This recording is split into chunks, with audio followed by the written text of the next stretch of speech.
Can I take roll call? Yeah, great. Okay, Director Jim Brown.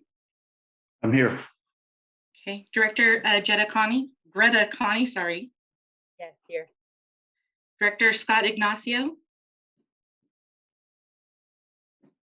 No. Director Tess Alban Smith. No. Director John Haskett. Hascheck. Hascheck. Hi, John. Sorry. Thank you. Tasha Oshran. Here. And Chair Dan Girardi. Yeah, here. Thank you. Okay, thanks for the roll call. We're going to convene the Regional Transportation Planning Agency and immediately recess that to reconvene as the Policy Advisory Committee. First item on the agenda is the consent calendar. Do we have any items that people would like to pull for discussion, including any members of the public?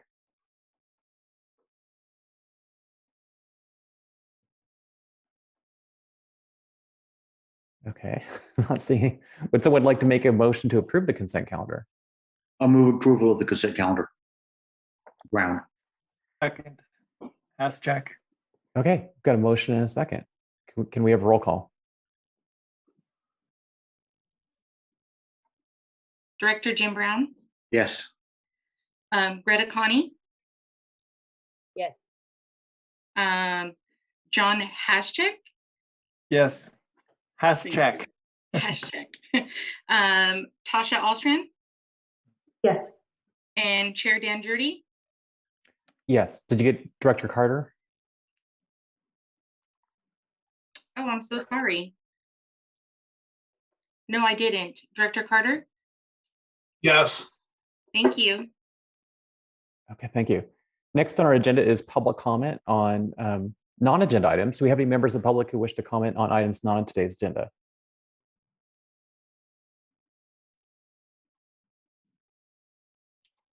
No, and I don't believe that we've received any public comment through email prior to the meeting either.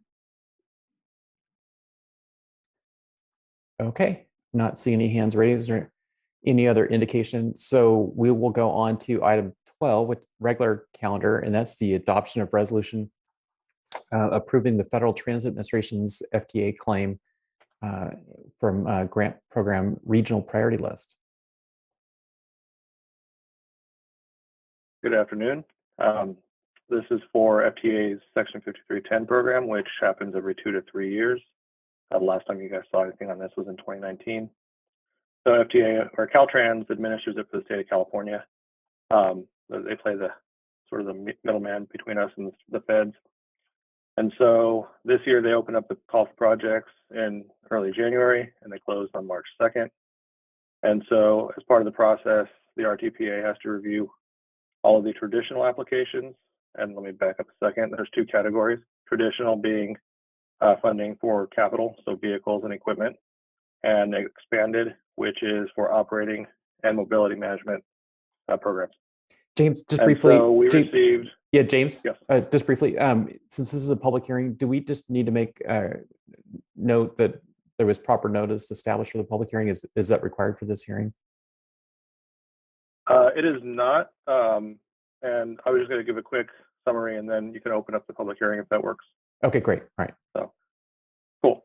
All right. So we have the two categories of funding. And so we received one application, and that was from Redwood Coast Senior Center for traditional. MTA, Coastal Seniors, and Consolidated Tribal Health all submitted expanded applications to Caltrans for them to score directly. Unfortunately, this timing with this program is always a little weird. And so we have to submit scores to Caltrans prior to a meeting. And so it's a little bit of the cart before the horse thing here. And so I scored the Redwood Coast Senior application and it got a 79. There are a lot of metrics that are not, they're just based on hard numbers. And so I went through the narrative for some of the questions, ranked those, and then a lot of it's based just on the vehicles that they're replacing, amount of service they provide to their clients and all that stuff. And so part of the process then is we submit this to Caltrans. Ideally, the board would approve the score that's submitted beforehand. Unfortunately, that doesn't seem to ever be the case. And so I'm presenting that to you after the fact.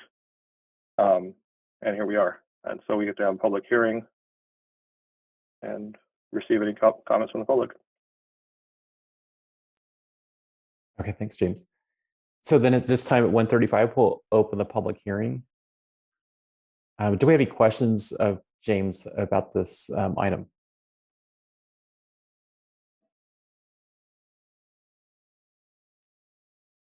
Okay, do we have any public comments on this agenda item?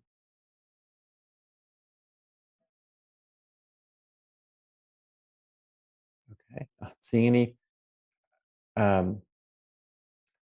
Again, are there any questions from board members? Okay, well then at 1:36, we'll close the public hearing.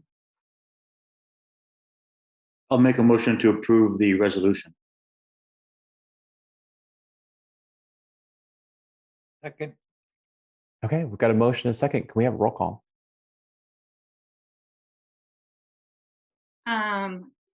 Director Mike Carter, Yes. Director Jim Brown, Yes. Director Greta Connie. Yes.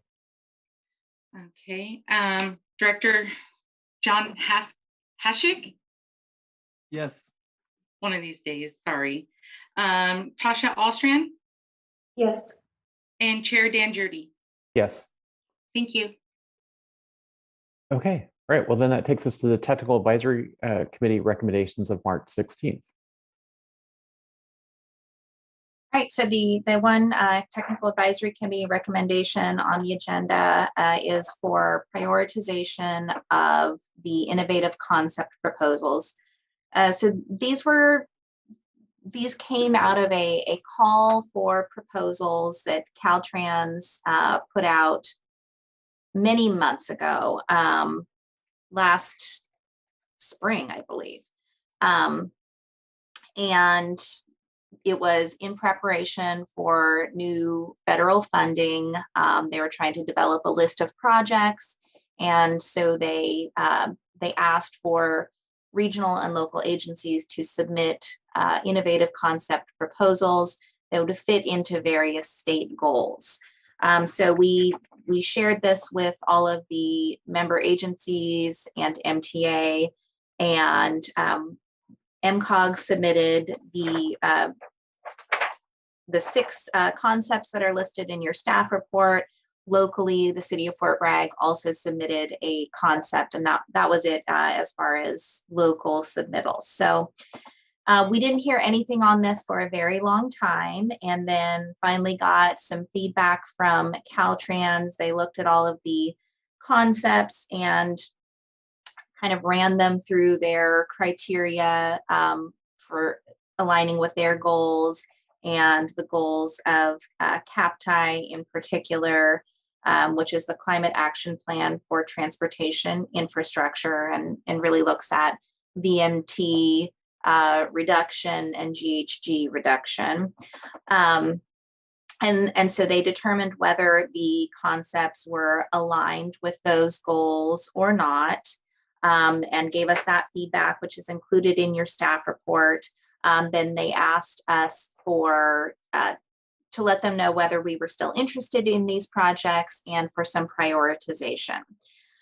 So we were advised by Caltrans District 1 management that it's pretty unlikely that this is going to amount to much. This was one of those sort of fire drill exercises where they ask for a list of projects very quickly in case there's money.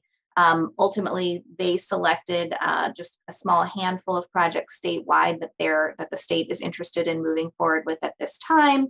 However, we thought it would be a good idea in case there is additional money, just to make sure they've got some record of our response on this. So although we didn't want to invest a huge amount of time because of the small chance that it will result in funding, we did want to respond. So what the TAC, we took this to the TAC at their last meeting, And what they opted to do, rather than individually rank projects, was to come up with a tiered prioritization. And that prioritization was based on a number of things, including how well things aligned with the state's goals, the capacity for the local agencies to implement projects, and project readiness, and then also the likelihood that there could be other funding for these other than future federal transportation grant or federal transportation bill funding. So the projects that were put forward were Phase 5 of the Great Redwood Trail, Brook Trail Second Access, Ukiah Area Transit Center, mobility solutions in rural areas, and that would be to implement the solutions that will be identified in the planning project that we're currently working on, an Orchard Avenue extension, and Noyo Harbor multimodal improvement project. The Noyo Harbor project is also the one other local submittal. The city of Fort Bragg submitted that as a concept as well. So you'll see in the staff report, the two projects that the state determined were not aligned with their goals were the Orchard Avenue extension and Noyo Harbor multimodal improvement project. It was a little surprising that they determined that one was not aligned, because it is primarily a project to allow for bicycle and pedestrian and to improve bicycle, pedestrian, and transit or access through Noyo Harbor. However, it would, in order to facilitate that, it would include improvements on the road system as well. And so I think that when the state was analyzing the projects, that was what they focused on rather than the bike, and transit improvements. So what the TAC came up with was 3 tiers. In Tier 1, they identified Brook Trail Second Access, Ukiah Transit Center, and Noyo Harbor Multimodal Improvement Project. And with that would be, we would submit an explanation as to why we still believe that that particular project is aligned with state goals, emphasizing those multimodal improvements. Tier 2 is Great Redwood Trail Phase 5 and the mobility solutions in rural communities. And Tier 3 is the Orchard Avenue extension. So today we are asking for board approval on this. There's no resolution necessary. So it'll just be a roll call vote to approve. And then we would submit the results of that to Caltrans for consideration, essentially, of future opportunities. So that's my staff report. I'm happy to answer any questions. Okay, thank you, Nephili. Any board member questions? Dr. Connie. Thank you. Just a quick clarifying point. Is GHG greenhouse gas? Yes, I'm sorry. I should be more careful with the acronyms. Yes, greenhouse gas reduction, and VMT is vehicle miles traveled. So the Caltrans and the state they're really interested in projects that would reduce those. This is Scott Ignacio. Can I ask a question? Oh, go ahead, Scott. I'm really sorry. My links don't seem to work. Is it possible I can get someone, maybe Loretta, to send me a new Zoom link? I've never done the telephone thing before. Yes, we will get you a new. We'll get you a new link. Sorry about that. No worries, but you can show me here.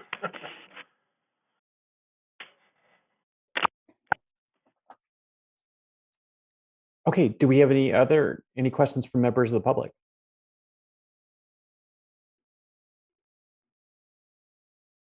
Not seeing any. Would someone like to make a motion? I will so move. And I'll second. And just, can we get clarification that we're just submitting these recommendations for the tiered priority list, but it's just a formality, really? Is that what we're saying? Yes, that's my understanding from Caltrans District 1 management is at this point, it's just a formality. If any of these were to move forward, obviously they would need to come back to us for refinement of the project and additional information, because when we put these concepts forward, it was just sort of basic summary project information, not a whole lot of detail. So there would be further opportunity to clarify what those projects would be. Yeah. Okay, thank you. Okay, if we have no other questions, we have a motion. Can we have roll call? Director Mike Carter, Yes. Director Jim Brown, Yes. Director Greta Connie, Yes. Director Scott Ignacio, Yes. okay. Director John Haschek. Yes, very well. That was great that time. I just have to say thank you to my coworkers. Tasha Austrian Yes. and Chair Dan Jurdy. Yes. Thank you. Okay, that takes us to fiscal year 22-23 RTPA budget. That will be my item. Hello, everyone. So you've got my staff report and a summary sheet, a few items in the packet, and mainly today I'd like to show you some slides and talk over the budget. So I will pull up that screen share. Just bear with me for a moment. Okay. Does that look all right from where you are?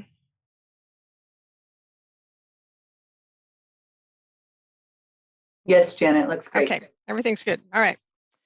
So thank you very much. I'll try and get through these slides expeditiously. I deleted a few so it wouldn't take quite so long, and maybe we can speed through some of those since many of you are familiar with that.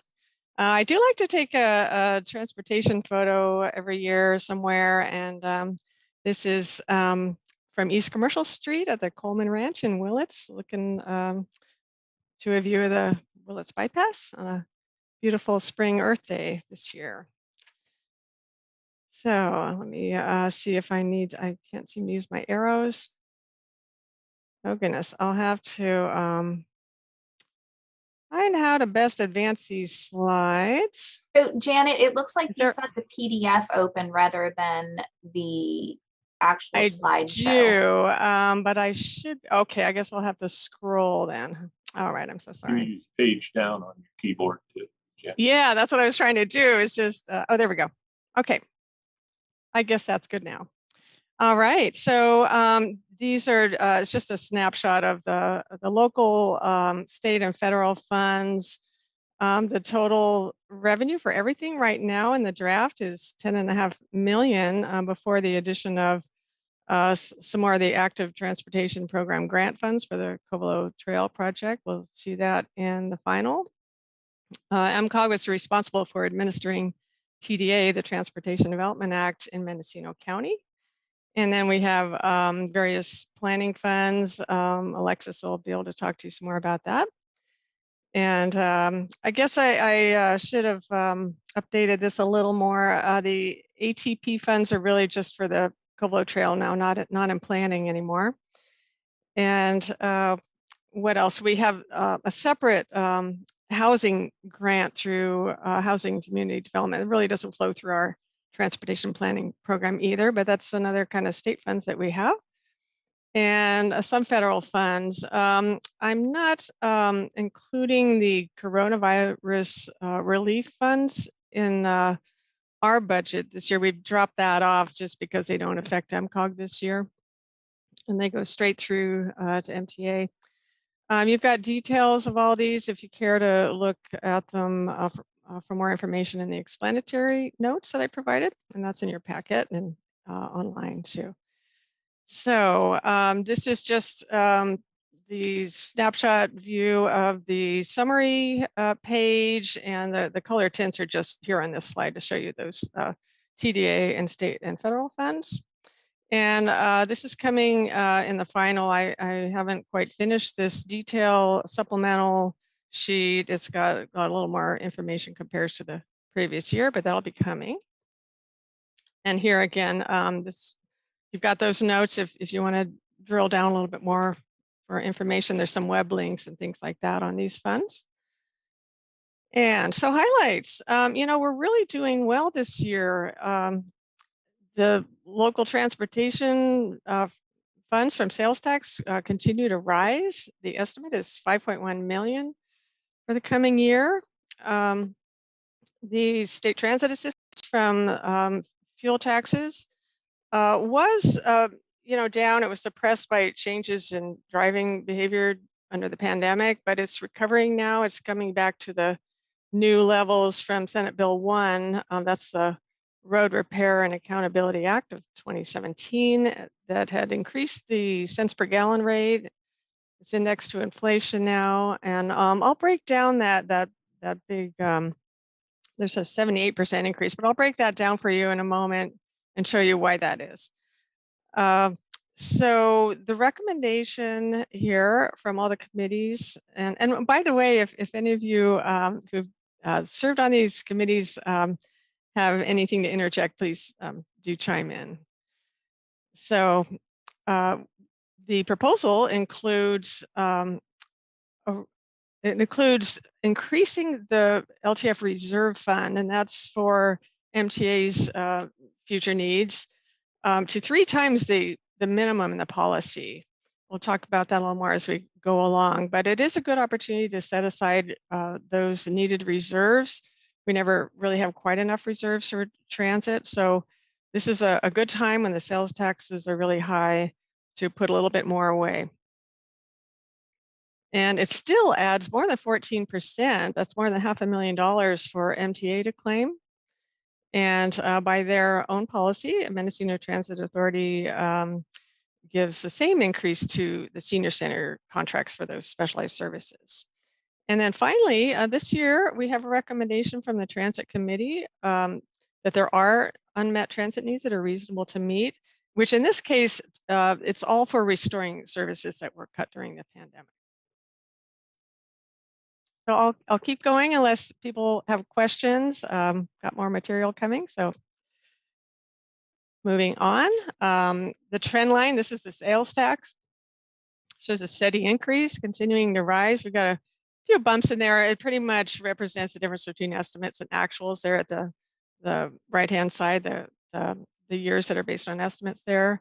There's that one little spike in 2015. We had 14 months of revenue due to an accounting change, but still going up. And that was a surprising thing, and at the beginning of the pandemic, that wasn't really expected. And but that's how it's turned out. So we're doing well in that respect. Here is the fiscal year to date. And I've also got that in my staff report there in a little chart. This is 7A on the agenda. So fiscal year to date. We're coming for the first 8 months of the year, we're close to 8% higher than the budget estimate. And the county auditor, when they came in with the estimate for the next year's budget, 22-23 that we're looking at now, they give us a revised estimate for the current year. And that shows over 12% surplus, over $500,000. So at this rate, we may see a good surplus, and any surplus that comes in would go into the following year's budget, 23-24 fiscal year. So that's looking good. And here, this is the state transit assistance from state source. That's again fuel taxes. And I just wanted to explain why there's such a big jump up year over year from the 655,000 the MTA claimed to this year they can claim over $1 million, and how that happens. So you'll see in this top line, 2020-21 fiscal year, there was a preliminary estimate, and then the revised estimate dropped that by about 40%. So, but in the end, the actual revenues came in more like 650,000, 647 down here. And in the end of that year, that's an audited year now, we do have a fund balance, 163,000. And then when you go to the following year, 21-22, there was a preliminary estimate and the revised estimate went up. So there again, we have a little more money. So if you take the audited fund balance, add the revised estimate for the current year, less the allocation already given out to MTA, you get this 298, almost 300,000 right there. That is added to an even higher estimate for 22-23 fiscal year. So that's where you come up with this 1,167,000. I just wanted to explain that because it did seem like a pretty radical increase, but you know, things have been in flux. So this is how it's turning out. It's going in the right direction. And Jan? then, yes. Sorry. Can you tell us what the unmet needs will be? Because with this money, what are we talking about? With Well, we'll get into transit some more, but there were some services that were cut during the pandemic. I think Jacob could probably tell us more about those, and I'll find some of my material here about that. But they did wind up on the unmet transit needs list. You know, we generate that list every year, and we have you know, committees that look at that, and it comes through the Social Services and Transportation Advisory Council. So everybody's looking at what are missing services, and in this case, the ones that rose to the top were, first of all, the ones that got cut, and then there are some other needs on that list as well. Director Connie? Thank you. My sound is really cutting out. What was John's question? He was asking about the unmet transit needs. Is that right? So Right. let's see. Yeah. Well, you Yeah. bring those, and that's what I was just trying to get some clarification. So I can wait too. Yeah, we'll get to that. The Transit Committee asked MTA to put some of the allocation towards restoring that. And they were going to do that anyway, but we wanted to show that, yes, we can meet some unmet transit needs. So it works out that way. Let's see. This is just to show the last step in determining available revenues from LTF is to set the reserve fund balance. You got that 3-year window. And just to note that for the second year in a row here, the budget proposal reserves more than the minimum 5%, as I was mentioning. Last year, we reserved 10%, and this year 15%, and that comes to 771,000, which is pretty good surplus to be able to put away. And it still releases over 400,000 into for allocation to MTA. So moving on to the allocations, this is just a list of the priorities and how they flow down. Administration off the top, and then the 2% for bike and ped, the planning program, and then everything else goes to transit. So I'll just get into those allocations. This is just a bar chart to show you how the trend is going up quite a lot. It's how it's been going for the last dozen years or so. Just might note that in 2019-20, the allocations reflected some good economic growth there. The 2021 budget here remained pretty flat because that was developed, that budget, right at the start of the pandemic, and there were just so many uncertainties at that time that we were holding back some money, actually. And then the actuals came in, exceeded everyone's expectations. So those temporary reserves were released in 21-22. So that's making this bar go up a little more. And now this year that we're looking at the budget for has an audited surplus of over $750,000, which is quite a lot for us. And that's showing that sales tax growth. So that's what's available to allocate, and that's keeping these allocations here in record territory in the last couple of years. So these color codes here, and these bars down at the base there, this just shows you that MCOG's own programs remain fairly level. while the trend of MTA allocations, those purple bars, continue to swing upward. So that's really good news for transit. And we'll be getting into some more details about those categories. With administration, you can see the 3-year breakdown here. That's 7B on your agenda, starting with the executive committee. And the point here is that the contract goes up, it rises slightly with built-in contract increases, mostly based on the CPI rate, but it's continuing a downward trend down here, this bottom line, as a percentage of overall LTF revenue. So it's staying pretty level that way. Also, we do have some savings here in these other direct costs that don't go through the staffing contract. And so that's kind of offsetting the CPI rate of inflation, which is, we're going at 4.2%, but the increase is only 3.5%. So we're able to contain the costs that way. I'll keep going unless we want to come back to that at any point. There's always more details I can give you, but I thought I should just kind of try to get through most of these slides. 7C on your agenda is the planning program, and I'll go to Lexi in a moment to talk about it. This year, you'll see the big bump up here. It's more than doubling the planning from new LTF revenues, and that's because there's an added project reserve of 150,000 for some necessary transit studies that MTA needs to do. And so there's also this quick snapshot here of the program with all of the different sources that it has besides LTF, and just the type of work elements you've got in here.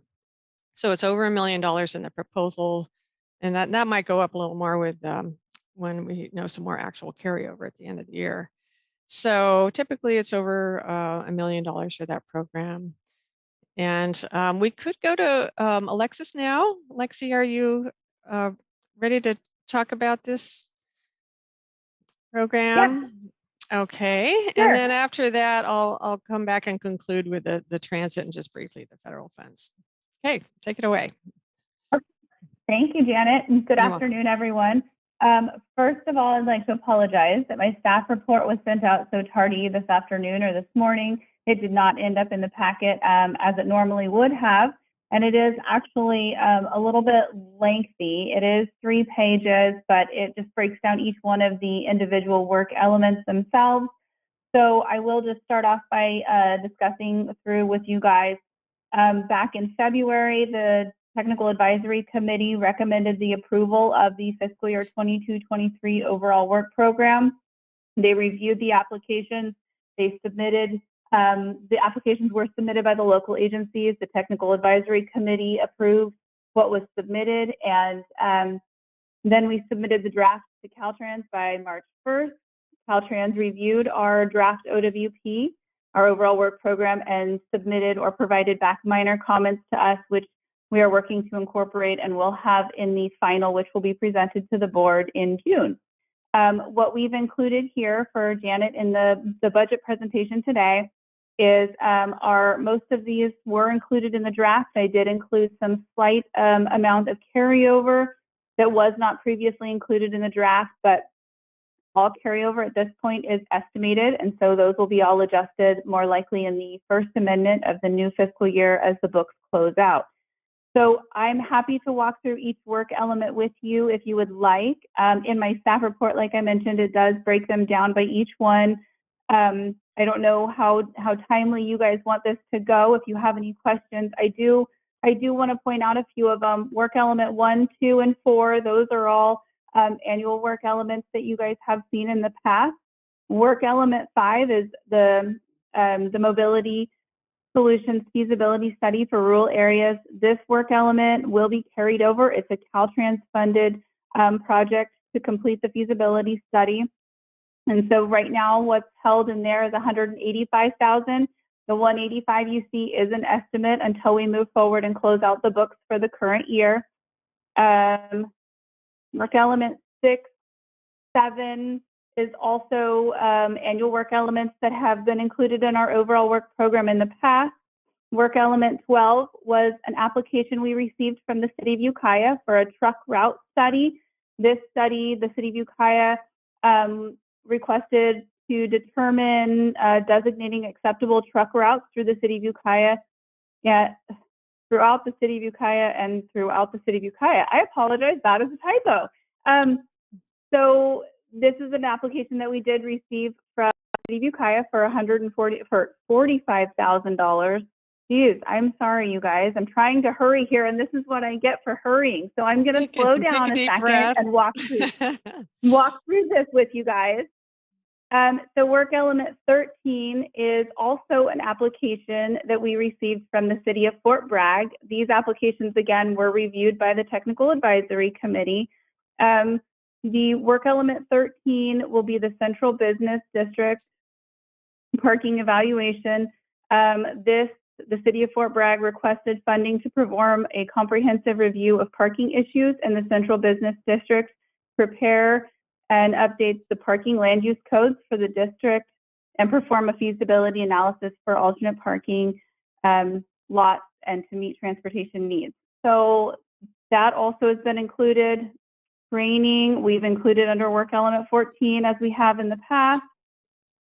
Work element 15 is carryover for the City of Point Arena. They had that current project in our OWP and have not been able to get the project up and running as they had originally hoped for. So we have carried that over into our next year's work program.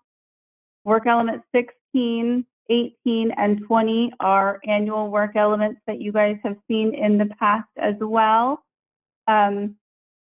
The reserve element that you see here for $150,000, Janet touched on this quickly. Currently, it is set aside in the project reserve, but in the final, we will have it identified in its own individual work element. This will be to complete a feasibility study for the Ukiah Transit Center. So this will have its own work element, and it will be utilizing the $150,000 that we have set aside in there. Right now, the work program is totaling $1,046,598. I do, as Janet had mentioned, I do expect this to increase as we finalize everything out for the end of the year and have our actual carryover. Right now, it's hard to have any actuals because our books haven't closed yet. So we will come back with the entire document, the entire final document in June for presentation and review and approval at that point. But what I have provided today is just part of Janet's budget presentation for you guys to review.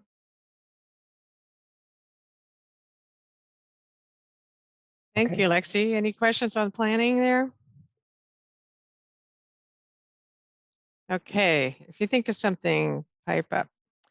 And now we're on to the transit allocation. That's 7D on your agenda. I went through the Transit Productivity Committee. We met on April 13th. They did make that finding that there are unmet transit needs that are reasonable to meet for 2022-23. And that finding will be made by this board in June as part of budget adoption. And we're also going to go back to the Social Services Transportation Advisory Council for recommendation.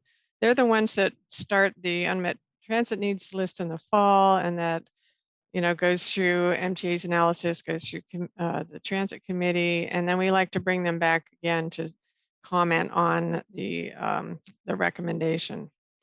So we'll report that out to you in June. There also were a couple of other recommendations by the Transit Productivity Committee that I'll report out for the June meeting dealing with performance and standards. But right now, we're just trying to get the budget together. So what shall I go to next? Let's see. The TPC did find the claim to be reasonable, but they asked for a couple of revisions in it. You've got a copy in your packet there of the summary page on that. And that did kind of bring up, that's this one here, that did bring up the question of, well, MTA plans to pay for restoring those services. But on the other hand, we have this list that where those services that got cut moved up to the top. So MTA was asked to revise the claim and set aside some money. They put 300,000 towards, I should actually keep this in front of me, 300,000 to go towards those, restoring those service cuts. And, talking of planning also, they are asking for 200,000 of their local transportation funds to go towards transit plans.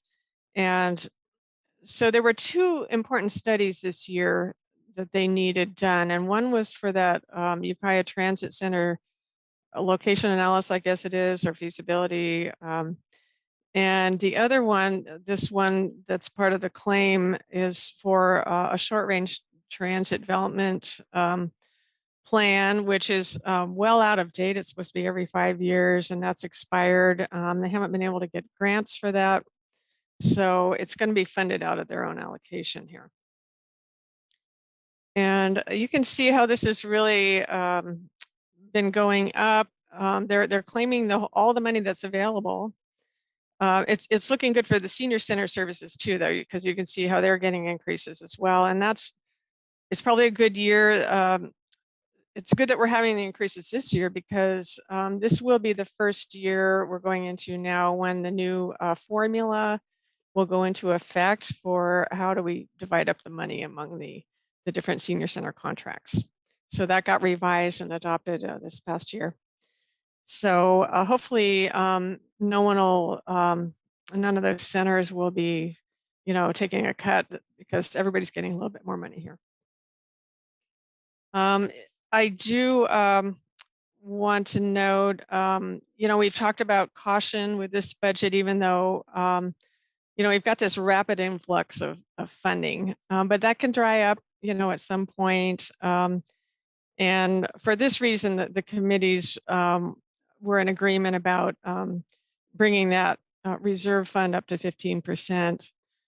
And the other thing I just want to mention about this, it seems like we have so much money here, but MTA has to go through an annual audit test of eligibility for the funds, and that's under the TDA rules. So if they can't spend the full allocation in 1 year, for instance, maybe they aren't able to recruit enough drivers. That's been a problem lately. They might have to return funds to MCOG. However, state legislation has waived some of the TDA requirements during the pandemic. So for instance, for the state transit funds, they haven't had to meet those required eligibility standards. But with the LTF, our local funds, if they do have to return anything at after the year is audited, those will come back around again. They'll remain in MCOG's fund. They'll become available in a later budget. So they will flow forward. So, but that is just something to be aware of. That there's a big increase, and the question is, can they really spend that much money? So, is Jacob there? Did you want to add anything to this? Nope. Okay. You did a pretty good job, and I'm willing to take any questions. Well, what about those unmet needs? Can you enlighten us on which services those are? I don't have my list in front of me, I'm afraid, right now. So as the pandemic kind of unfolded, we ended up having to cut a lot of service back. Most of those services were kind of in non-peak times, but it ended up affecting us later. And as Janet mentioned, we're currently in that driver shortage. So now that times are getting better, we're not able to get the vehicles back out on the road if we don't have the drivers. So this unmet need is all about restoring the service and then trying to draw those drivers in. So Fort Bragg, I think we start at 10 o'clock in the morning, where we really should be starting at 7 in the morning. Here in Ukiah, we're doing some restoration now, getting back to our half-hour headways, getting our 60, which is our coaster over in Fort Bragg, all the way down to Navarro, and in between Mendocino, running the 5 times per day like we used to, giving those folks in those communities better accessibility to places like Fort Bragg or Ukiah. So that's pretty much what we touched on with our unmet needs. Jacob, Jacob, you know, under the previous MTA director, there was a pretty significant turnover of MTA drivers. Has MTA reached out to some of those previous MTA drivers to see if they'd be interested in coming back to MTA? We have, to a point, yes. Any luck? I don't think so, no. It's been tough all over the state, at least, probably beyond. It's been a problem for all the agencies, the transit providers. Yeah. So, and there were, I found my unmet needs list here. There were some other ones that had to do with those remote communities, Covelo, Potter, Laytonville. There's also Brook Trails and Hopland is the other one. And those are all going to have this mobility solutions study. Those are the 5 communities that are under that study for the planning program this year. So we're hoping to come out with some innovative solutions. We already know that fixed route doesn't work. So we have some hopes there that we can maybe meet some more needs going forward. So that is kind of the overview of transit. You know, there have been some ups and downs in how much money they've been able to get. And it's sort of bumpy, like here's no increase, it was flat, and then it went up 14 and again 14%. But just so you know, over the past 6 years, it averages out to about 5% a year, which is better than inflation. So they're doing pretty well as far as that goes.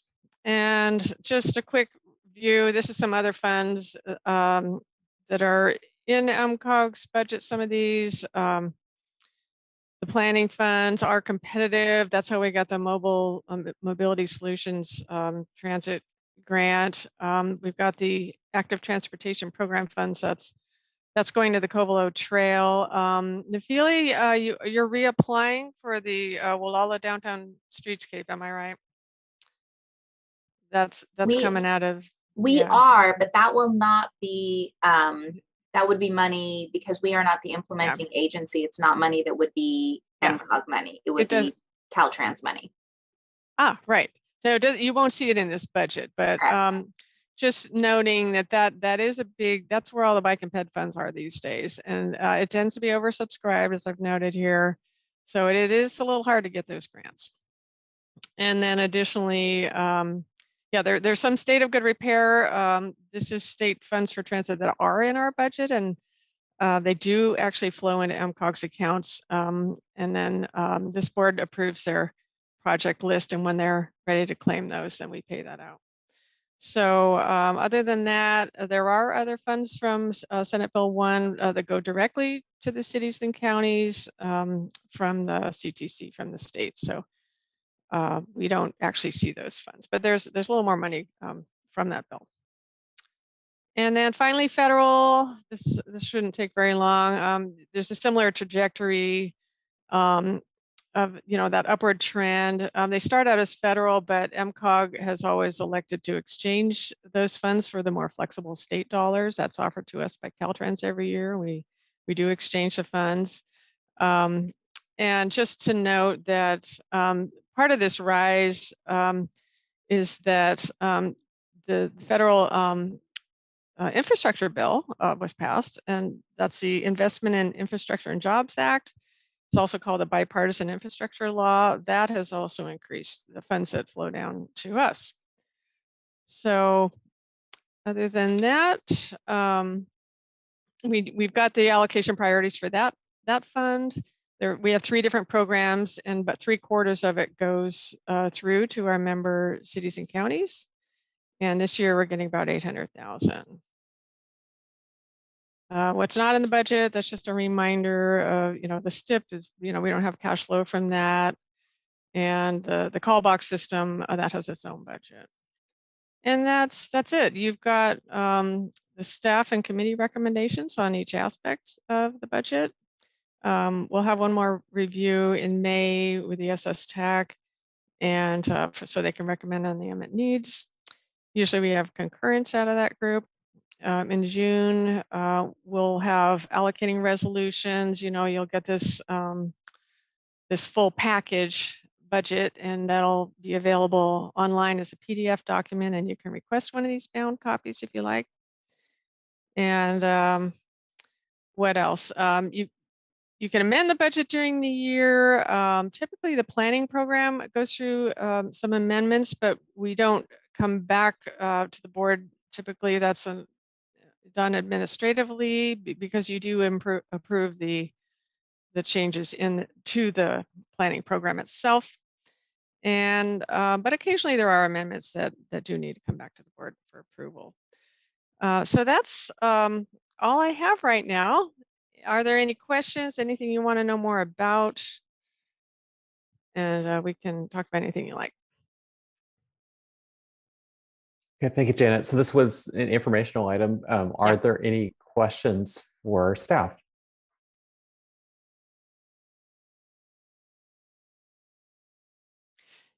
We're not one of those agencies having trouble this year, trying to break even. Where this is actually looking really good. The funds are flowing, and you've got, the committees have drilled down into how those should be allocated out. So I think many of you have been serving, and I've already looked at a lot of this material. So, okay. Do we have any members of the public who wish to comment on this item?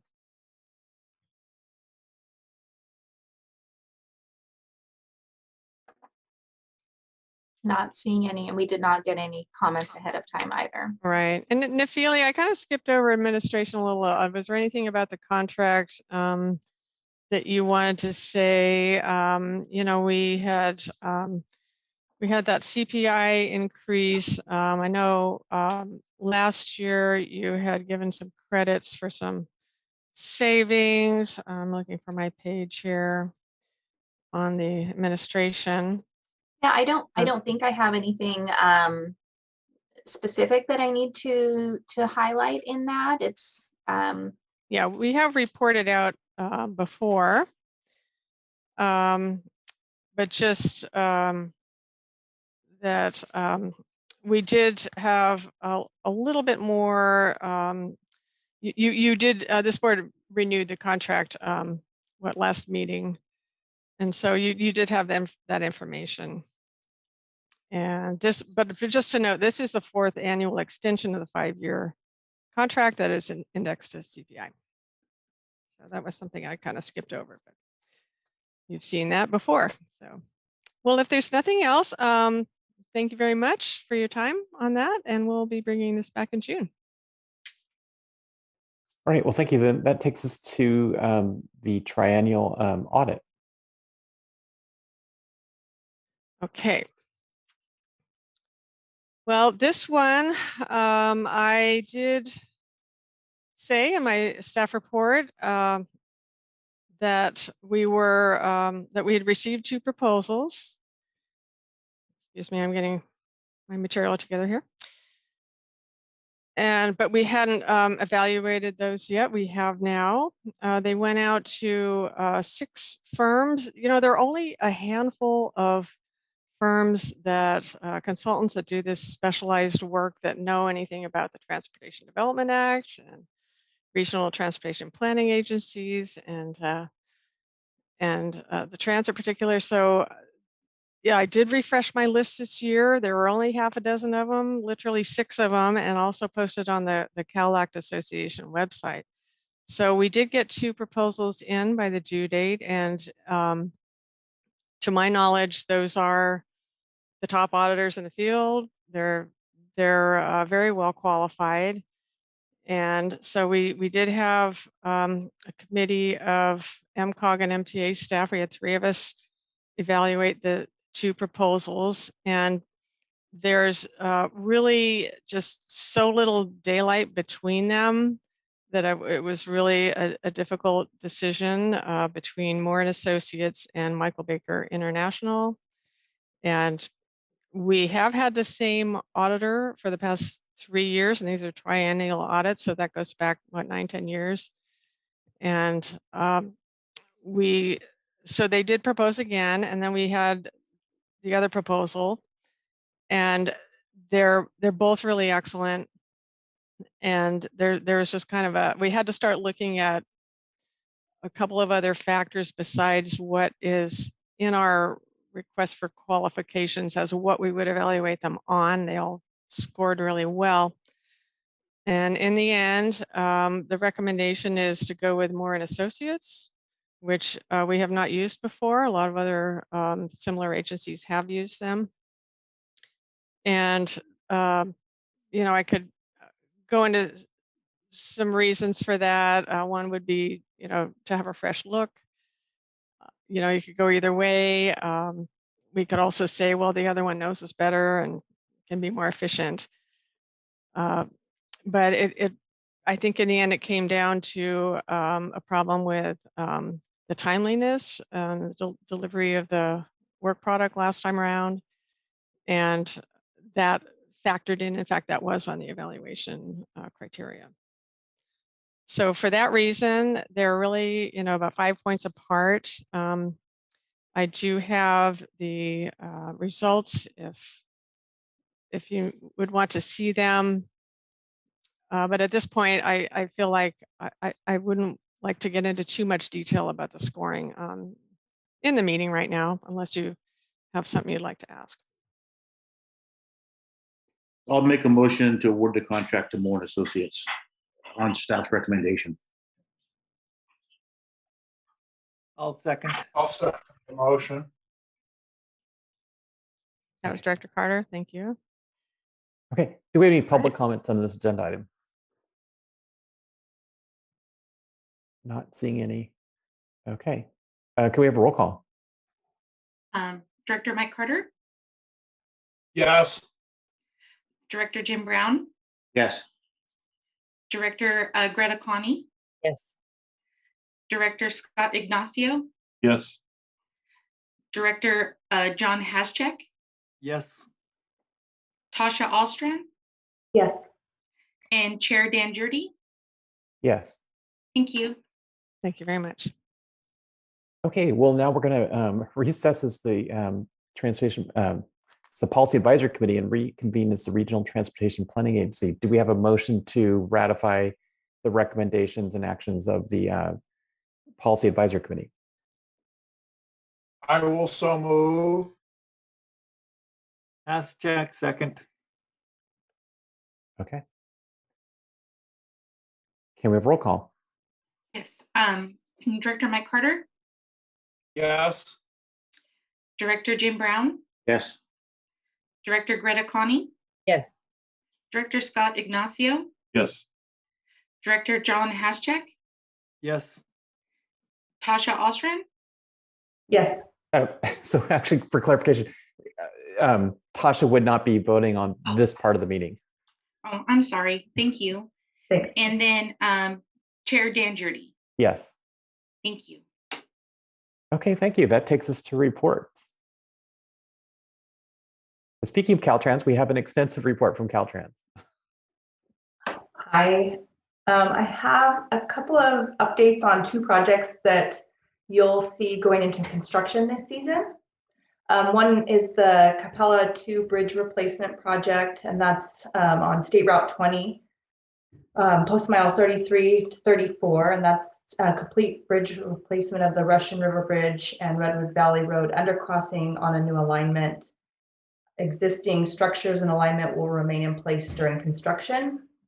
The project has been advertised and is pending award The lowest bidder did not meet requirements for the good faith effort to meet DBA requirements and has filed a protest. So the protest is currently holding up the award to the next lowest bidder, but we still expect construction to begin this season. And the second project also on State Route 20 is the James Creek Safety Project and Curve Improvement. That's on State Route 20 between Willits and Fort Bragg, and it will improve a curve, replace guardrail, and widen shoulders. The project was prompted based on a collision data report, and we just completed the bid analysis following bid opening, and we expect the project to be awarded shortly and go to construction this season. Robert King is the project manager for both of those projects. And also the Hopland ADA project. There was a community meeting for the environmental document on Tuesday, April 12th, and the public comment period for that environmental document closes on this Wednesday, May 4th. That's all I have today. Thank you. Tasha, just briefly, I don't know if you would know this detail, but I guess the third item on the first page of the report, it mentions a small project, develop a disposal site between Pudding Creek and Rock Park. Is it just disposal of, like road base or just earth material? Is that on the project status report? I'm sorry. Okay.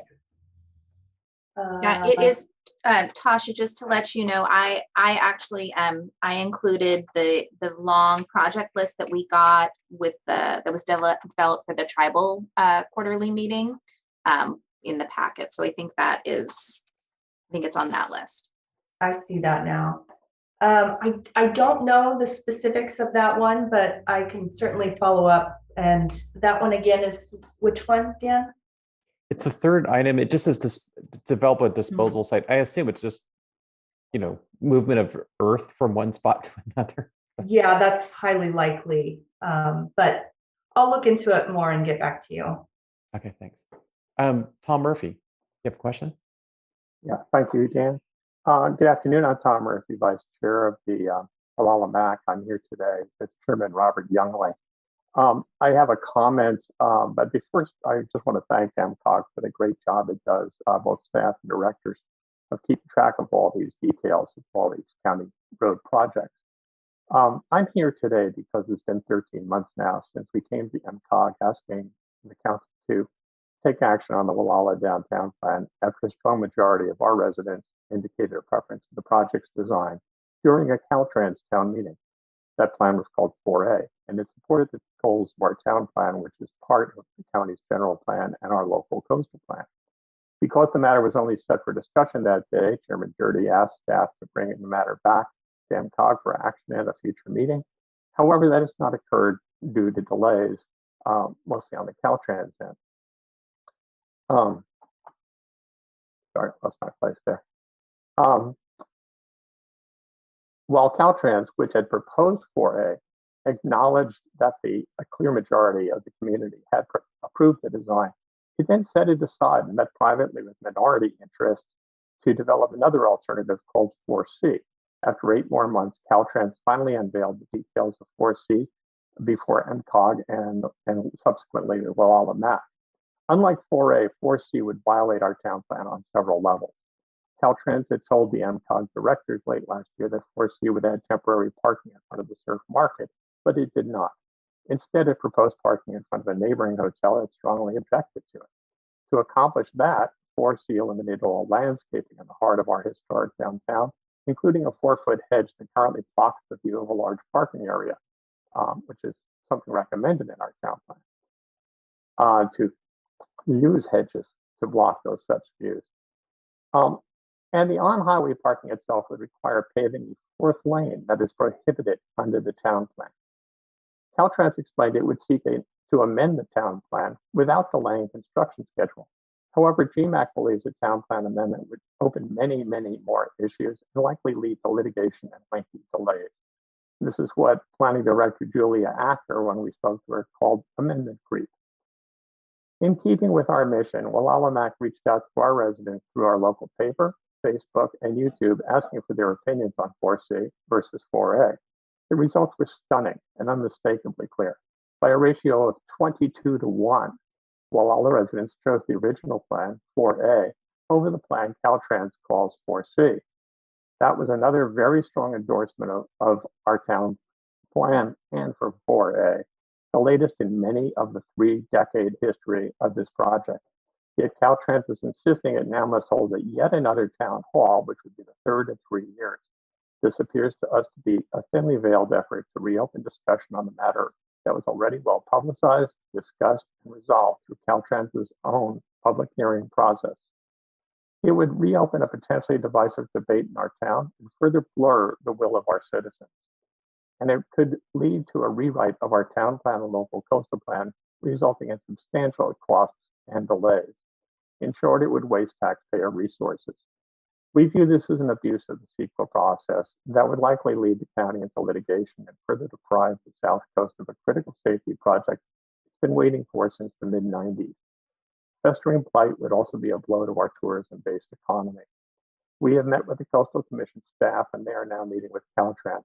But we again ask MCOG, as we did more than a year ago, to put this on your agenda, to take action and endorse 4A, to show support for the Wallala community and for their choice in this matter. It's time to lock in the design so that the citizens of Wallala can relax, knowing that the project they've sought for more than 30 years will be built according to plan. Thank you very much.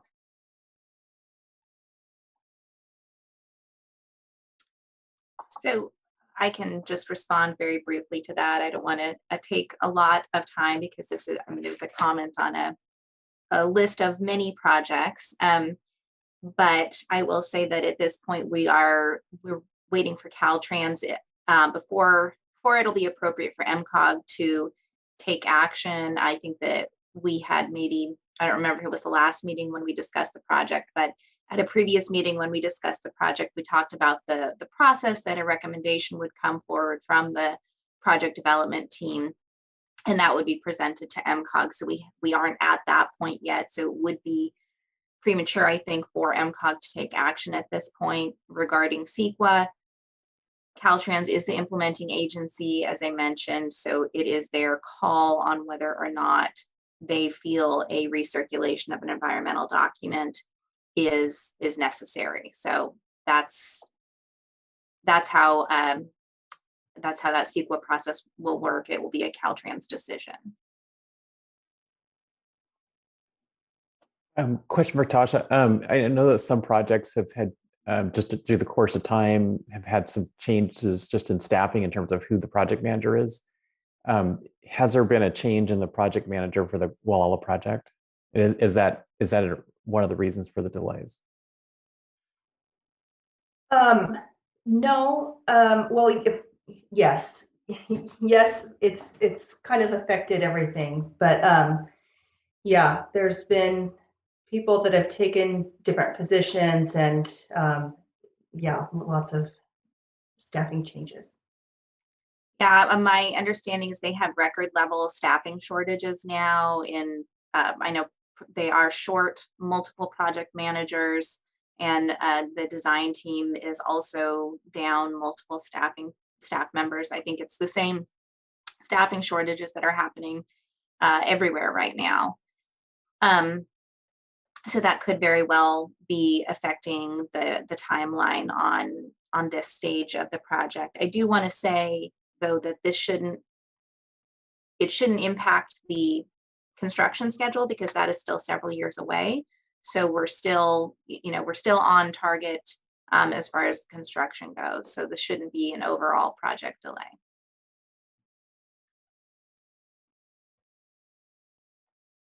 Okay. Any other questions on the Caltrans report? Tom? I just wanted to follow up very briefly. We do have a new project manager. We've asked him repeatedly to meet with GMAC. He came in January, and we have not heard much from him since. I don't, we have heard the same excuses from Caltrans about the delays. However, they keep creating work. And our feeling is that by going through the public hearing process again, which they've already concluded according to their standards, meeting the CEQA requirements, they're really just postponing this. This is an abuse of the process. We have asked them to appeal any internal decisions, to ask for a new round of hearings. That comes from the project development team. Caltrans, they basically ask Caltrans, do we need to do this? Caltrans says, well, yeah, you probably got to do that again. And we think Caltrans basically is just fishing for a solution that they like. Every proposal that they've come up with independently, except for 4A, has basically violated our town plan. Supervisor Heshek and others may remember walking through Olalla 3 years ago. There was a proposal there, alternative 2, that fully met our town plan, and it was just thrown out without a hearing. So I find a lot of this just kind of excuses. I do think it would be appropriate for MCOG, representing our community, to listen to the community and ask Caltrans to accelerate this process, and if possible, bypass any further public hearings on this. And just so the people of Olalla have peace in mind, knowing that the solution they've chosen will come to fruition when funding and the project schedule catches up. If we do get into a town plan amendment, with all due respect and Ophelia, I wish this would stay on schedule, but it's likely to be delayed for years more. And Tom, I've got one follow-up question. Who was the project manager that came to GMAC in January? That was Tariq. So he is no longer a project manager. He is one of the staff, one of the project management staff that is no longer there. So okay, well, that would be meaning that we have a 4th project manager in 3 years at a time when alternative 2 was presented in June of 19. It was perfectly acceptable. GMAC endorsed it, and Caltrans threw it out. And since then, we've had a parade of managers, nothing really happening, no updates to our community. Our community has had some very divisive debates on this, and we need some peace of mind down in Olalla. It's a small town. We don't need this kind of controversy going on and on and on for years. When there are Caltrans proposals we've accepted, wanted to move forward on, we'd like Caltrans and MCOG to please tell the design team to cut the demands on their overworked staff and let this one fly. Thank you. Director Brown? Yeah, thank you. I believe Mr. Murphy is asking MCOG to take action and do something that is not on the agenda. So I guess I'm a little concerned right now that we're getting into something that we shouldn't be discussing. If we want to agendize it and the people of Olalla want us to take action, it needs to be agendized. So I'm hoping we can wrap this up. That is correct. I am asking them to put it on the agenda for action. Okay. Well, I'll meet with MCOG staff in advance of next month's agenda and see if it's possible to get it on the agenda for an action item. Thank you very much. Okay. Any other comments on the Caltrans report? All right. Thanks. And so what's the next report? Is it NCRA?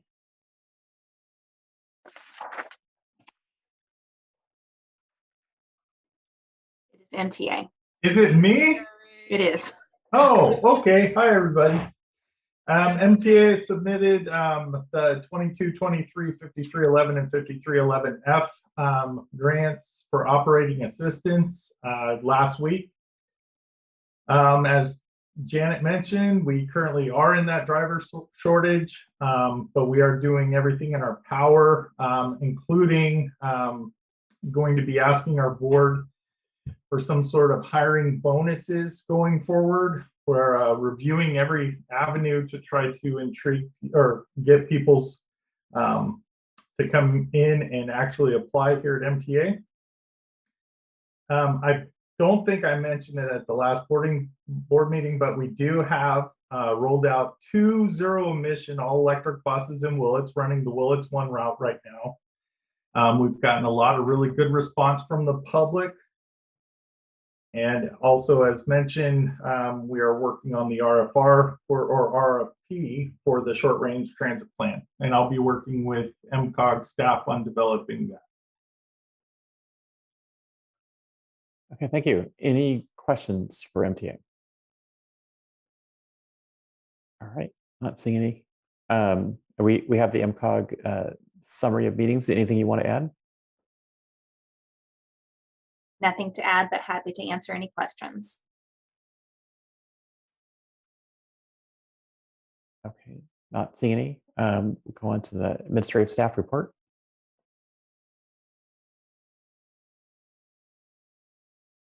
So just one item I wanted to mention under miscellaneous.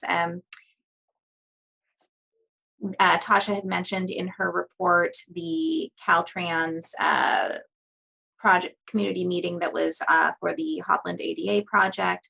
I did want to mention that MCOG is working with Caltrans to look into the feasibility of adding some additional components from the feasibility study that was done several years ago, including pedestrian, more decorative style lighting with that project. It hasn't been determined yet whether that will be feasible, as there are a lot of requirements that have to be met, including Caltrans requirements, but also the requirements of the lighting district in the area. So we will continue to work with them and see if that is a possibility that can be included in that project.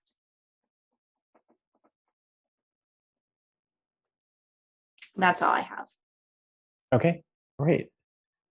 And I see that our next meeting is on June 6th, the first Monday of June. Planning staff.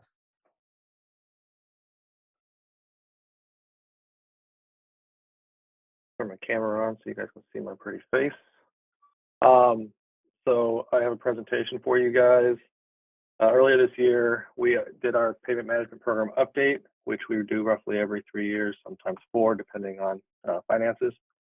And what that does is we hire a consultant, they go around, they inspect the condition of all of the agency's roads, and then they come back, give the assessment, and then they talk to the agencies, and we figure out, you know, based on the condition and the amount of money that the agencies have or will have access to, what are the best approaches to get the most bang for their buck. And so I'm going to just share this little presentation here. And I think the one that you guys have in your packet actually says Nephili, so that's my mistake there. I forgot to update that little piece. So let's see, what is it and how does it work? It's essentially what it says here. It's a tool to make cost-effective decisions. Answers the 5 questions before you. What is in the road network? What is condition? What repairs are needed? How much money will it take? And what is the best way to use the public funds? And what this program does is it allows the agencies to all take different approaches if they see fit, depending on, you know, some agencies may have a self-help tax, some may not. Also based on the amount of money flowing in from the state and federal governments, that could also impact, you know, the future scenarios. And so here are the benefits from having good pavement. Property values go up. It's better for the environment because your tires tend to last longer. Less oil, leads to less oil leaks, stuff like that. Helps the economy. As I said, it's provides for smoother rides. If any of you have been up to Todd Grove Park, I'm not really calling out the city of Ukiah, but that street, Grove, I drive it every day. It's needs some help. And so here are how the conditions are measured. It's a scale of 0 to 100 in increments of 25. As you can see, we have failed, poor, at risk, and good or excellent. And so there's just a nice little picture. I believe that's out on Ore Springs Road. I'm not exactly sure where, but it's hard to tell, but that's actually pretty good pavement. And there's not good pavement. I don't really know where that picture is. So, but that is an example. Actually, it's a dirt road. So that actually isn't even in the networks. So here's sort of a description of the pavement condition index and what it means to be in the 4 categories. And so good, little or no distress, maybe a crack here or there, at risk, some cracking, but not really any base failure. Poor, you have a lot of cracks and you probably have a base failure underneath, and then failed is just big old potholes everywhere.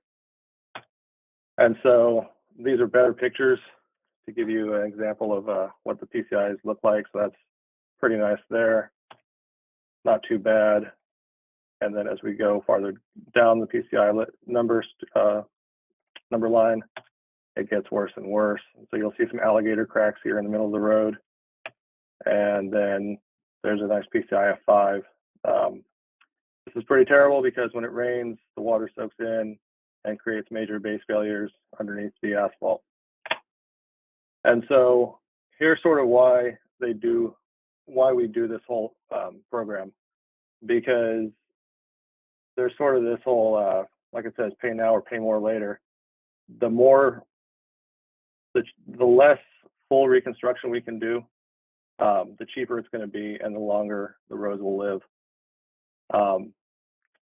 You know, when the PCIs get down to anywhere from like 25, 30 in their failure, it's pretty much a full depth reconstruction. So digging out the entire road, replacing all the subgrade, and then repaving it. If you have a decent PCI, you can get away with various types of seals, which are extremely cheap compared to reconstruction. And so the next few slides just go through each agency. Scott, I hate to tell you this, but the city of Point Arena is just lumped into the county because you only have 4 miles of road. And so if you'd like to actually find the PCI. I'm glad you pointed that out. I just wanted to let you know so that you can, if you want to find it, it's in the county's report. And I think all the roads are in there. So the county has an estimated 692 centerline miles of road. Here's the breakdown of the types of roads they are. A lot of them are major collectors or minor collectors, and then a lot of your rural local roads. And then here is the average PCI across the system. You know, it's average of 46 isn't bad. Well, it's not great, but it's not horrible either. And so here's the historical trend for the county. So they've been holding pace for quite a while. And the county has a lot of roads and only so much money. So, and here's Ukiah's, same thing. You'll see in red, and it was on the county's slideshow as well, or slide as well, about the estimated financial investment in the road network. For the city of Ukiah, it's $135 million. And then here is Ukiah's PCI. Cities tend to have a little higher than the county because they have a much smaller network. And so it's a little easier to spread that money around. James, can I interrupt for a second? Yeah, go for it. Hi, this is Greta. I just had a quick question. The county data that's in, is that for the unincorporated county regions or the county as an entire whole, including the cities? Unincorporated. Thank you. So anything that's not within the jurisdiction of the cities. Perfect. Thanks so much. No problem. So it looked like Ukiah took a dip around 2013. Yes. Yeah, so the county has like 119 or 1,019 miles of road. So I guess the dirt roads aren't being considered.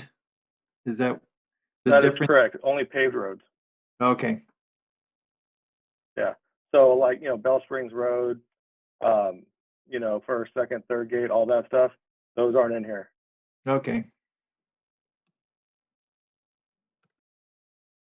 So over the last several years, Ukiah has done some good work to raise their PCI about 14 points. City of Fort Bragg. This year, when we did Fort Bragg's, the city actually put in some of their own money into the contract to also do an analysis of their alleyways. And so you'll see here, they have a 65 overall, but that includes the alleyways. But if you take those out, their PCI jumps up to 68. Their alleyways aren't in very good condition, and that's part of the reason why they wanted to do this, was to get an accurate assessment of their alley network, since it does play a major part of the city's overall system.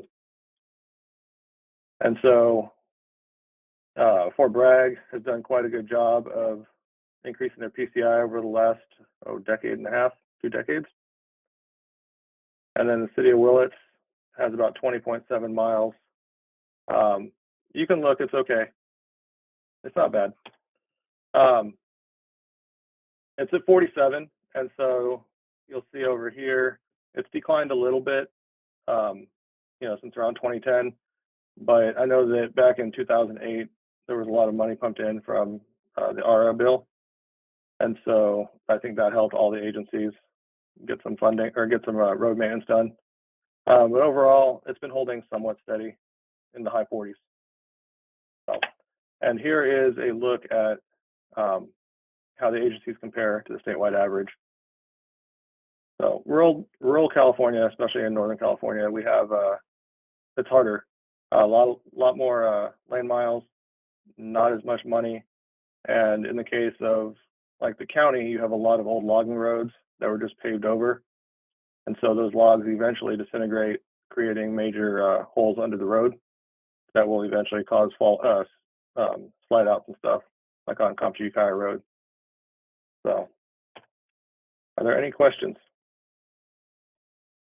Not a question, but I think Willits and Point Arena were the first 2 cities in the county to get a voter-approved sales tax for the streets, which would have been around 2002, 2000.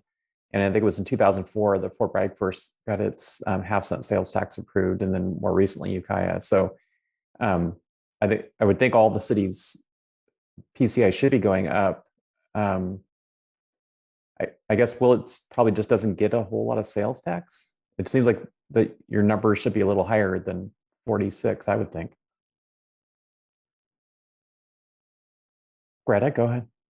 Yeah, I'm pretty dismayed to see this. As a bicycle rider, I've known for quite a while that our roads in Willits have some funk to them, but to see this in black and white and all that red is pretty upsetting. The council did last year identify improving our PCI as one of our top 3 priorities. So I definitely sent this report to our city manager and to our mayor in hopes that we can start this conversation and get a real plan in place for tackling some of our worst roads. I know money has held us back, but voters did approve a sales tax increase not too long ago.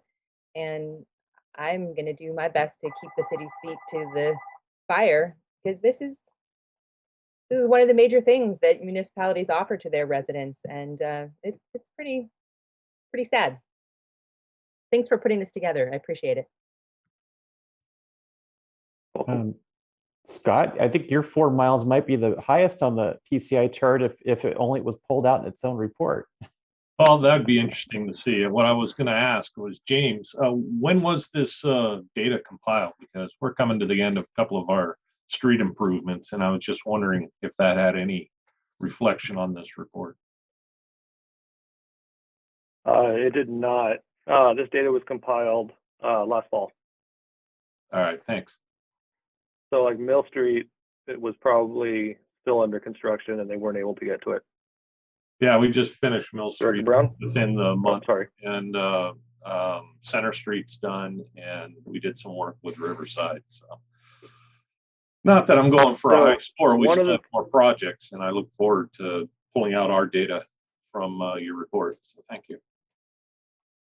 You're welcome. I can send it to you. And also, one of the things that we can do, and it's probably going to be with the county, since it's incorporated into their road system, is to go into Street Saver, which is the online database where all this data is kept. And we can go look at your roads, and then you can say, okay, yes, we've just done, we did a full reconstruction of Mill Street. And so the computer itself will adjust your PCI based on that. Yeah, thank you for that, James. Yeah. Director Brown? Yeah. Director Brown. Yeah, thank you. James, thanks for the report. And Grove Street is on its way to getting fixed. I'm sorry you have to drive it every day. But anyway, the city did just recently borrow. Only for one more month. Ukiah did just borrow $30 million to invest in our roads. And it is expensive. And asphalt, as of a few months ago, was 300% more than what it the normal price was last year. So it's even getting costlier. But the city of Ukiah, is taking a real hard look at improving our pavement index scores. So hopefully we'll have a smoother ride. In fact, I think we're awarding a big bid on Wednesday for Dora Street, which is one of the main thoroughfares in Ukiah. So again, thanks, Jim. Yeah, I saw that was coming up as another project to be done. And so once that's done, Public Works staff can go into Street Saver and update that, and they'll automatically adjust, which roads need to be fixed first or next, I guess. Director Hashak. Thanks. So James, if we had a list of roads that, for example, had a lot of water trucks on them, could we come and see, could you run that information and see what the PCI was for those particular roads? I'm just looking to see if there's a correlation between the water trucks and the real damage done to the roads. You can. The hard part is, when they do these studies, it's sort of a snapshot. And so, depending on when the water trucks came and what else came before and after that, because we only update this once every 3 years, that's a pretty large time span to try to figure out what kind of damage those trucks did. But you can, yeah. Okay. Dr. Connie? One of the issues that we have in Willits is that a lot of our utilities, water and sewer underground, under our roads, are in pretty bad states of repair. And so when I was first on the council, I guess it was about 3 years ago, the council decided to focus on those streets that had the biggest utility issues before tackling other streets. And so that sort of compounds the problems when you have all this money you have to spend on upgrading your utilities before you can even address the road issues. It tends to delay progress. So I just wonder how other cities they must all be having similar experiences. How have they managed to tackle those issues and make progress? Director Brown? Yeah, thanks. Yeah, Greta, that's a great question, because that's one that Ukiah really looked at strongly. We've looked at streets that need complete rehab. And so when we go in there, we're doing all the utilities also, all the sewer laterals, all the main lines. Because the last thing you want to do, we had a professor from Davis come in. The last thing you want to do to a new road is cut into it. Once you cut into it, the life of that road from the trench cut 2 to 2.5 feet out cuts it by 2/3. So you want to do everything you can to replace all those utilities before you do a complete rebuild. That's why when James mentioned we slurry seal anything that's even starting to go bad, because it's so less expensive and you still it's more bang for your buck. So it's something your public works director should take a real strong look at. Yeah, we've been slurry sealing the last 3 years. That's been the focus, is the pavement preservation, but it doesn't leave much, with a small staff and limited funds, it doesn't leave room for those big complete street overhauls. So we're sort of doing the best we can with, the roads that are still in decent condition, but we're not making any progress on those bad ones. And that's why, we see so much red on that chart. Our poor roads just aren't getting any attention. We're sort of giving up, it seems like. So Greta, I don't know if this gets to one of the things you're raising, but I know several years ago in Fort Bragg, the public works director and the council talked about the frustration of repaving a road and then having someone connect a new water connection, and then they have to tear into the road to make the new connection. So I remember there was a time where all the property owners on a certain road were told, hey, the city's going to repave this. If you need a new connection, let us know now, or a bigger connection, and we'll connect you now. But after, we're going to have like a 3 or 5 year moratorium, where nobody's going to get a new dig into the street. So I don't know if that's happened consistently. I just know it happened once. And then I also know that about 7 years ago, or about 10 years ago, the county repaved South Harbor Drive. And about 7 years ago, it was only about 3 years in good condition, the Noyo Harbor District, an employee there at the time, dug into the road to get to what they thought was a leak, but they didn't know what they were doing, and they dug up quite a bit of the road. So, it's pretty tragic when you see that new pavement just getting torn into, and not always by the same agency. And what Ukiah is doing too, we're looking at trench cut fees. And if you have to do a trench cut into new pavement, it's going to cost you a lot more than if you do a trench cut into a street that is in need of repair. And we're going to send ample warning out if you need to get something done and your street's on the list to get repaired, get it done now. So it won't cost you a lot of money once we put new pavement on there. Maybe it could be a model program for all the agencies in the county. So it's a science. Pavement is a science, and I don't know if James just took that class. It's pretty interesting, the whole science behind asphalt and cutting and how long it lasts. It was quite an education, and we have that presentation. If anybody'd like to look at it at one of our council meetings, you can take a look. Intriguing. Anything else, James, on your presentation? No, I'm good unless you guys have any more questions. Okay, not seeing any.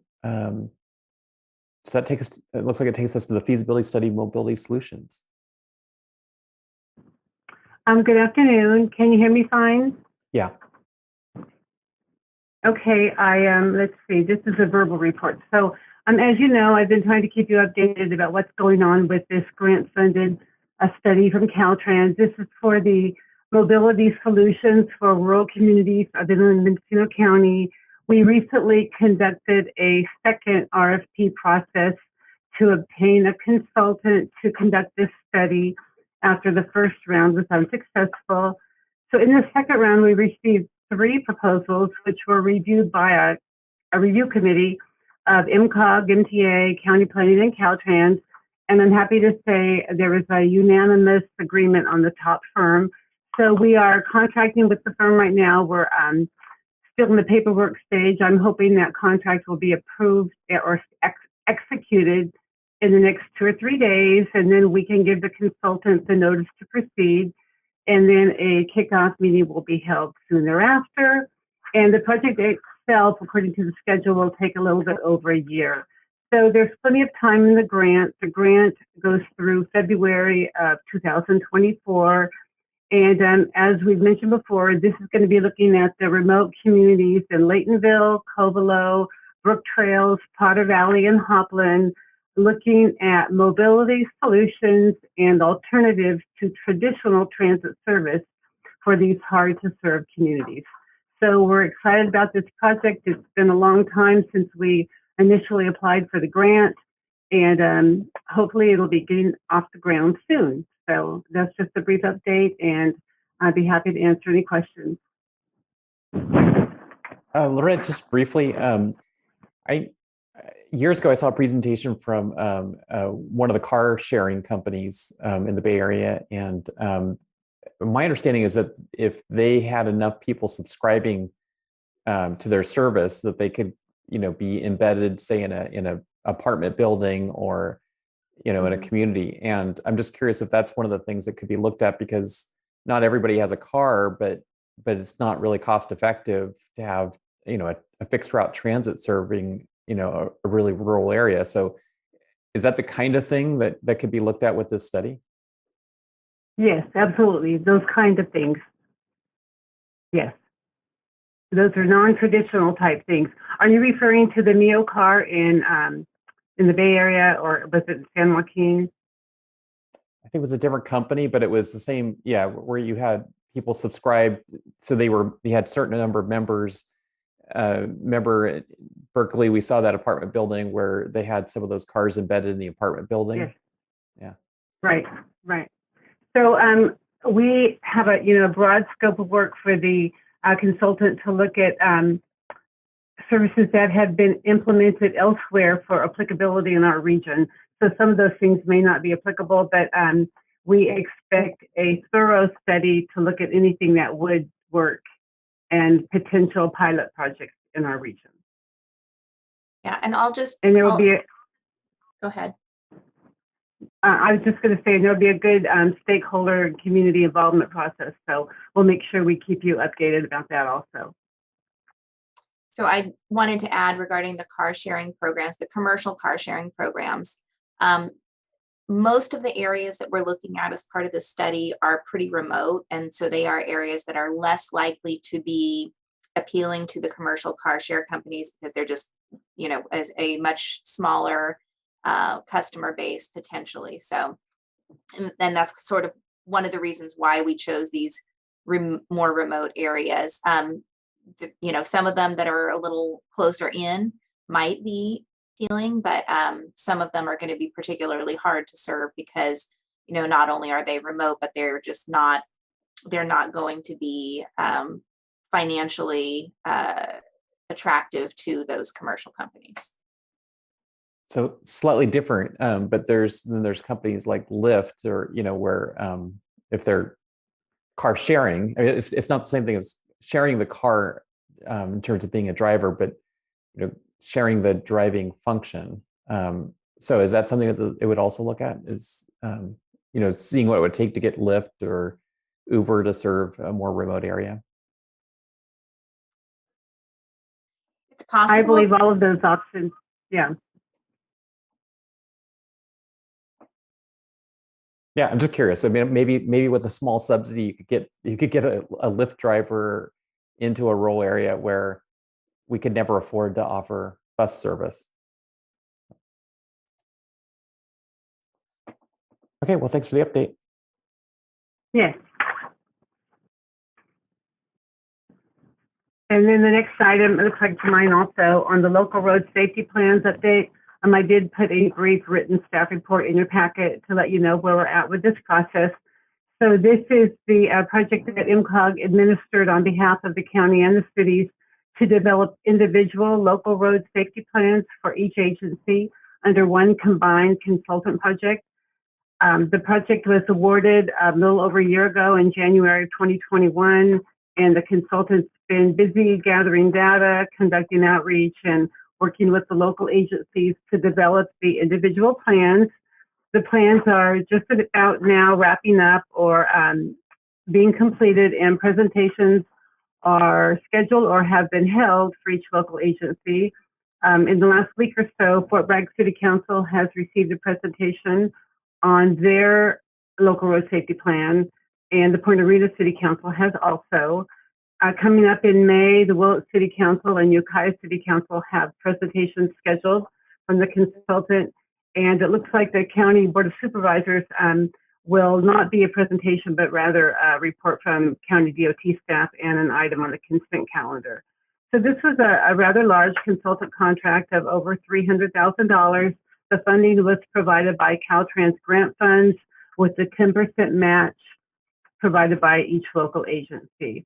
And the completion of these local plans coincides well with Caltrans' call for projects for the next HSIP cycle, the Highway Safety Improvement Program, Cycle 11, which we have been told, according, and actually on their website, that call for projects is coming out in the next week or so, and applications will be due in about mid-September. So as part of this project, the consultant has provided the data and is working with the local agencies to submit 2 HSIP applications per agency. So that's a real benefit for your staff. All of the legwork will be done for you to apply for those projects. And beginning with this cycle, Caltrans is requiring these safety plans or something equivalent to be eligible for funding. So this is a great project that MCOG has administered on behalf of the local agencies, and I think it will be very beneficial to all of you. So I'd be happy to answer any questions on that. Thanks, Laura. Not seeing any questions. Thank you. Okay, so it looks like it takes us to MCOG director reports. Any director reports?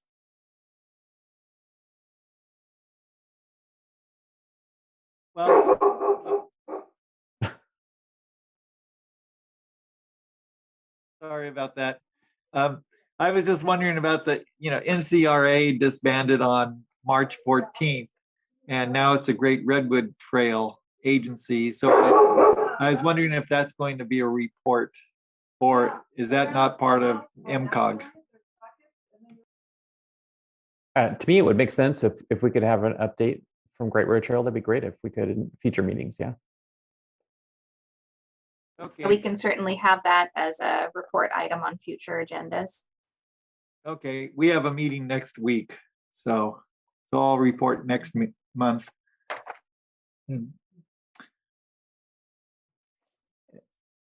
Just myself, I was just as it relates to Great Road Trails at a meeting with the California Coastal Conservancy in Fort Bragg last week, and their staff were and a board member were talking about the fact that at their meeting, I think this month, they're going to be voting on whether or not to take on the Great Redwood Trail project on behalf of the state. So personally, I think it'd be great because the California Coastal Conservancy is already working extensively in Mendocino County, and we currently have the chair of the California Coastal Commission living outside of Fort Bragg, and by virtue of being the chair of the commission is also a member of the California Conservancy Board.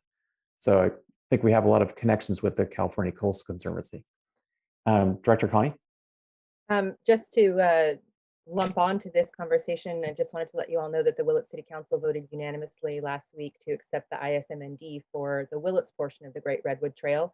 So our Willits Rail Trail is moving forward, and we're expecting construction to begin in 2024.